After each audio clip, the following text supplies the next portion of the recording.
మీరు కొత్తగా business start చేయాలనుకుంటున్నారా? మార్చ్ 16-17 హైటెక్స్ లో ఫ్రాన్సెస్ ఇండియా బిగ్గెస్ట్ ఫ్రో ఎక్స్పో. తమ నియోజకవర్గాల్లో ఎవరు పోటీ చేస్తున్నారు, ఆ అభ్యర్థి చరిత్ర ఏంటి, క్రిమినల్ రికార్డు కలిగి ఉన్నాడా అనే వివరాలను తెలుసుకోవడానికి కెనౌ యువర్ క్యాండిడేట్ అనే అప్లికేషన్ ఓటర్ల కోసం అందుబాటులోకి ఉందని రాజకుమార్ తెలిపారు. ఆ అభ్యర్థుల ఆస్తుల దగ్గర నుంచి కేసుల వివరాల దాకా ప్రతి విషయం అందుబాటులో ఉంటాయని తెలిపారు. ఎవరైనా దొంగ ఓటు వేయాలని ప్రయత్నించినా, టెక్నాలజీ ఉపయోగించి ఎలక్షన్ కమిషన్ మోసం చేయాలని చూసినా ఆటోమేటిక్గా కేసు బుక్ అవుతుందని తెలిపాడు.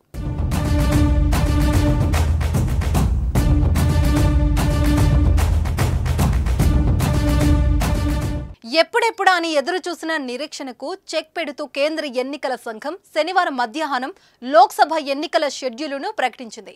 మొత్తం 7 దశలో దేశవ్యాప్తంగా ఎన్నికలు నిర్వహించబడతాయని స్పష్టం చేసింది. ఈ విషయాన్ని ఈసీఐ ప్రధాన కమిషనర్ రాజీవ్ కుమార్ వెల్లడించారు. అదే సమయంలో ఆయన క్రిమినల్ రికార్డు కలిగిన అభ్యర్థుల గురించి కొన్ని కీలక విషయాలు తెలిపారు. తమ నియోజకవర్గాల్లో ఎవరు పోటీ చేస్తున్నారు, ఆ అభ్యర్థి చరిత్ర ఏంటి, క్రిమినల్ రికార్డు కలిగి ఉన్నాడా అనే వివరాలను తెలుసుకోవడానికి కెనౌ యువర్ క్యాండిడేట్ అనే అప్లికేషన్ ఓటర్ల కోసం అందుబాటులోకి ఉందని రాజీవ్ కుమార్ తెలిపారు.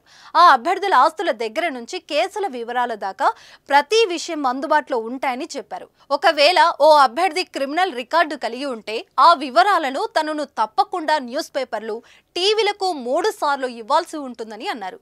అలాగే క్రిమినల్ రికార్డు కలిగిన అభ్యర్థిని ఏ విషయం ఆధారంగా ఆయా నియోజకవర్గాల్లో పోటీకి దింపుతున్నారన్న వివరణ రాజకీయ పార్టీలు ఇవ్వాల్సిందేనని తేల్చి చెప్పారు.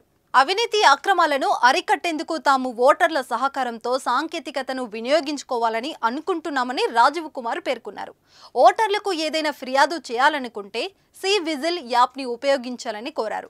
డబ్బులు పంచుతున్నా, ఉచితాలు సరఫరా చేస్తున్నా, నియామకాలకు విరుద్ధంగా ప్రచారం నిర్వహిస్తున్నా వెంటనే ఒక ఫోటో తీసి యాప్లో తమకు ఫిర్యాదు అందజేయాలని అన్నారు.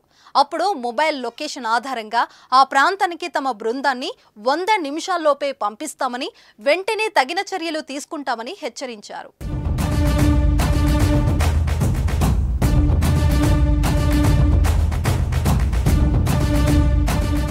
సుమన్ టీవీలో మీ పర్సనల్ అండ్ బిజినెస్ ప్రమోషన్స్ కోసం కింది నెంబర్కి కాంటాక్ట్ చేయండి.